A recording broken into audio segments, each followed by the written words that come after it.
ঢালিউড পাড়ায় এখনো কাটেনি ঈদ উল ফিতরে মুক্তি পাওয়া সিনেমার রেশ। দোস্ত এরই মধ্যে শুরু হয়ে গেছে ঈদ উল আজহার প্রস্তুতি। তাহলে ঈদ উল আজহায় কোন সিনেমাগুলো মুক্তির কথা চলছে এবং ঈদ উল আজহায় কি থাকবে সাকিব খানের সিনেমা?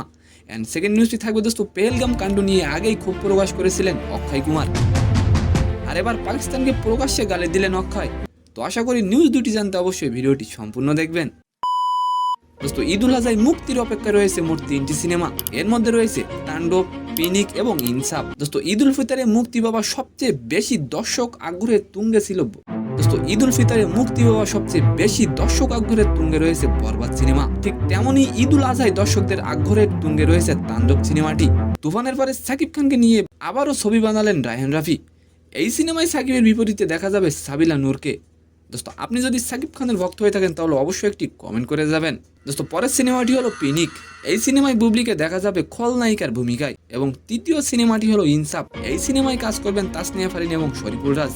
আর এবার আলোচনা করব অক্ষয় কুমারকে নিয়ে। পেহেলগাম কাণ্ড নিয়ে এবার সরাসরি পাকিস্তানকে গালি দিলেন অক্ষয়। কেসারি 2-তে ইংরেজি ফক করে গালি দিয়েছেন অক্ষয়। তিনি বলেন পাকিস্তানের ক্ষেত্রেও একই শব্দ ব্যবহার করতে চান তিনি। দোস্ত তার পরপরই দর্শক ও অক্ষয় বলেন পাকিস্তান তোমাকে ড্যাশ। তো সম্মানিত দর্শক, আজকের ভিডিওটি কেমন লাগলো অবশ্যই কমেন্ট বক্সে জানাবেন। আর ভিডিওটি যদি ভালো লাগে অবশ্যই লাইক দিয়ে আমাদের চ্যানেলটিকে সাবস্ক্রাইব করে দিবেন। ধন্যবাদ।